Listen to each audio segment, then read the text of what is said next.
இன்றைய நாள் நல்ல நாளாக அமையட்டும் நேயர்களே. அதாவது நம்ம ஜென் கதையை தொடர்ந்து பார்த்துன்னு வரோம்.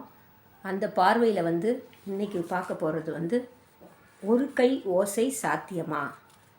நம்ம சாதாரணமாக ஓசை 2 கையை தட்டினா தான் ஓசை வரும்னு சொல்லுவோம். அதனால் இது ஒரு கை ஓசையில் என்ன இருக்க போகுது அப்படின்னு சொல்லிட்டு நமக்கு சாத்தியமானு சொல்லிட்டு அவனுக்கு ஒரு டவுட் வந்துடுச்சு ஒரு சீடனுக்கு. அவன் உடனே என்ன செய்கிறான், மாக்குரா என்னும் ஜென் குருவிடம் போய் அதை பற்றி கேட்கறதுக்காக அவன் போகிறான். போயிட்டு அவன் ஒரு இளம் வயது உள்ள சீடன். அப்போ குரு குரு வாங்கன்னு சொல்லிட்டு அவரை வரவேற்கிறார். அப்போ அவருடைய பாணியிலே பாடம் நடத்துகிறாரு. அப்போ இவர் என்ன சொல்கிறாரு, சீடன் உங்கள்கிட்ட ஒரு கேள்வி கேட்குறேன் சுவாமி, கேட்கட்டுமா அப்படின்னு. கேளுங்க, என்ன வேண்டும் அப்படின்னு கேட்குறது. இருக்கை ஓசை தெரியுமா, மன்னிக்கவும், ஒரு கை ஓசை சாத்தியமா அப்படின்னு சொல்லிட்டு கேட்குறாரு. அப்போது குரு சொல்கிறாரு, இருக்கை ஓசை தெரியுமா, தெரியும் சாமி, எங்கே காட்டு பார்ப்போம் அப்படின்னு சொல்கிறாரு. சீடன் தனது 2 கையில் தட்டி ஓசை எழுப்பி காட்டுறான். அதை பாருங்கள், இருக்கை ஓசைன்னு. ஆனால் இது கரெக்டு, ஆனால் ஒரு கை ஓசையை காட்டு பார்க்கலாம் என்று அந்த குரு சீடர்கிட்ட கேட்குறாரு. அப்போது ஒரு கை ஓசை எப்படி காட்டுவது, சீடனுக்கு தெரியலை எப்படி காட்டுவது. சரி, உனக்கு காட்ட தெரியலையா, நீ போய் கண்டுபிடிச்சின்னு கொண்டு வா, கண்டுபிடிச்சின்னு வா அப்படின்னு சொல்லிட்டு சீடனை அனுப்பிட்டார் குரு. சீடன் என்ன செய்கிறான், யோசிக்கிறான். அவனால் கண்டுபிடிக்கவே முடியல. அப்புறம் என்ன செய்கிறான், ஒரு கையால் வாசிக்கக்கூடிய ஒரு இசைக்கருவி எடுத்துகிட்டு அவன் என்ன செய்கிறான், எடுத்துகிட்டு அதை வாசித்து காட்டுறான். அப்போ அவர் என்ன சொல்கிறாரு, இதுதான் உன்னுடைய கண்டுபிடிப்பான்னு கேட்குறாரு. ஆமான்னு, இதுவும் கிடையாது, இது ஓர் கை ஓசை கிடையாது சொல்லிட்டு குரு என்ன சொல்கிறாரு, அதை நிராகரித்து போயிடுறாரு. அப்புறம் இவன் என்ன செய்கிறான், இவனால் ஒன்றுமே பண்ண முடியல, என்ன பண்ணலான்னு யோசிச்சுட்டு ரொம்ப டென்ஷனாகி மலை பகுதிக்கு போயிடுறான். மலை பகுதிக்கு போயிட்டு ஒரு தியானத்தில் முழுகிட்டு அவனோட காதில் ஏதாவது ஒரு ஓசை கேட்குதான்னு சொல்லிட்டு யோசித்து அப்படியே தியானத்தில் இருக்கும்போது ஒரு மென்மையான ஓசை கேட்குது. சரி, இதுதான் இருக்கும்னு சொல்லிட்டு இங்கே அந்த அருவியிலேருந்து தண்ணி ஓடுற சத்தம் கேட்குது. இந்த மென்மையான சத்தத்தை தான் அவர் ஒரு கை ஓசைன்னு சொல்கிறாருன்னு சொல்லிட்டு ஓடியாரான் மறுபடியும் சீடன் குருவிடம். குருவிடம், சாமி நான் கண்டுபிடிச்சிட்டேன், என்னப்பா, இது தண்ணீர் விழ சப்தம்தான் அப்படின்னு சொல்லிட்டு கேட்குற. அருவிலேருந்து தண்ணி விழ சத்தம் தான் ஒரு கை ஓசை அப்படின்னு. இல்லைப்பா, இதுவும் இல்லை அப்படின்னு நான் சொல்கிறாரு. இவனுக்கு அப்படியே தலையெல்லாம் பிச்சுக்குது, என்ன பண்ணுறதுன்னு சொல்லிட்டு ரொம்ப டென்ஷன் ஆகி சில பேர் கத்துவாங்க, சில பேர் அமைதியாகிடுவாங்க. இவன் ரொம்ப அமைதியாகிடுறான், ஏன்னா இவன் ஒரு சீடன் இல்லை.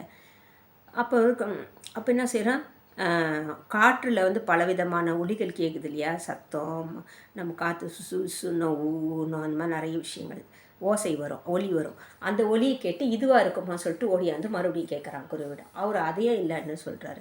அப்புறம் அவனுக்கு ஒன்றுமே புரியல. சரி, பறவைகள் இடுற சத்தமா, இல்லை விலங்குகள் இடுற சத்தமா, அப்புறம் இல்லை மழையில் வர இடியின் சத்தமா, அதில் மழையின் சத்தமான்னு எல்லாமே கேட்குறாருல வரிசையாக. அவர் சொல்கிறாரு, நீ இன்னும் கண்டுபிடிக்கல, நீ போய் மறுபடியும் முயற்சி செஞ்சு கண்டுபிடின்னு சொல்லிட்டு சொல்லி அனுப்பிச்சிடுறார்.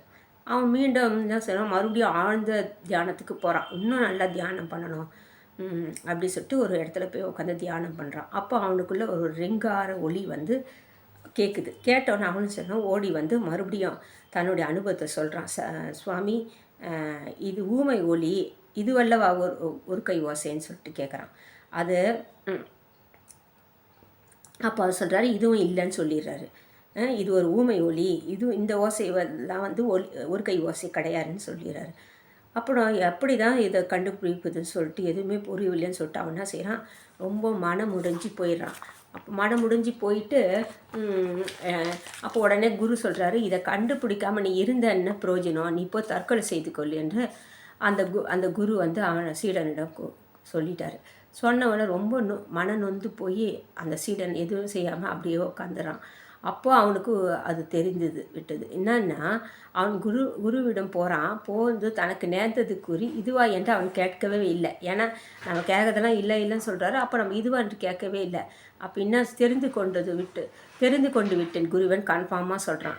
அப்போ சொல்லிவிட்டு ஒரு புன்னகை சந்தோஷமாக சொல்கிறான். அப்போது அவன் கண்டுபிடிச்சது என்னான்னு பார்த்தோமா, ஒரு கை ஓசை என்பது எல்லா நிகழ்வுகளையும் அவை போக்கிலே இயங்க விடுவது தான் ஒருக்கை ஓசை என்றதை அவன் கண்டுபிடிச்சான். அதாவது நம்மளுடைய எந்த பங்களிப்பு இல்லாமல் இப்போ வந்து ஒரு விஷயம் நடக்குதுன்னா அது போக்குலேயே இப்போது விட்டுட்டோமா அது தானாக இயங்குது இல்லையா, அந்த நிலை தான் வந்து ஒரு கை ஓசைன்னு சொல்லிட்டு நான் புரிஞ்சுக்கின சுவாமி சொல்கிறேன். அது அப்போ உடனே சுவாமி சொல்கிறாரு, அதையே தான் ஒரு கை ஓசையாக உருவகப்படுத்துகிறார்கள், இதுதான் ஒரு கை ஓசை சொல்லிட்டு அந்த குருவும் ஒத்துக்கிறார். இதுதான் இந்த கதையினுடைய நீதி. அதாவது நம்ம மனசில் தோன்றக்கூடிய எல்லா சிந்தனைகளும் அது போக்கிலே அது விட்டுட்டு அது போயிடும். நம்ம அதை பிடிச்சின்னு நல்ல சிந்தனை நிறுத்தி வைக்கிறது, கெட்ட சிந்தனை ஓட்ட விடுறதுன்றது நம்மளுடைய பங்களிப்பு இல்லாமல் இருந்தால் நமக்கு எது சரியானதோ, புறத்தில் எது சரியானதோ என்றது அகத்தில் விட்டுட்டு புறத்தில் மட்டும் நம்ம கைக்கு எடுத்து நம்ம அந்த நல்ல சட்டத்துக்கு உட்பட்ட சமுதாயத்துக்கு உட்பட்ட நல்ல செயல்களை செய்தாலே நம்மளுடைய எந்த பிரச்சனையும் இல்லாமல் போயிடும். அதாவது நம்ம வேலையை மட்டும் நம்ம வேலையை பார்த்தோமா அந்த வேலை வெகு விரைவாக முடிஞ்சிடும். ஆனால் அடுத்த வேலையை நம்ம எட்டி பார்த்தோமா, அடுத்த வேலையில் போய் நம்ம தலையிட்டோமா நம்ம வேலையை கெட்டுடும், மற்ற வேலையும் நமக்கு வேதனையை தான் உருவாக்கும்ன்றதை இந்த கதையை வந்து நம்ம எடுத்துக்கலாம். அதே மாதிரி வந்து எந்த விஷயத்தையும் நம்ம இயற்கையாக நடக்கிறது அந்த இயற்கையாக விட்டுடணும், மனசில் தோன்றதுக்கெல்லாம் நம்ம ரியாக்ட் பண்ணக்கூடாது அப்படின்றதுக்கு உதாரணமாக தான் இந்த கதையை வந்து சொல்கிறாங்க. நன்றி, வணக்கம்.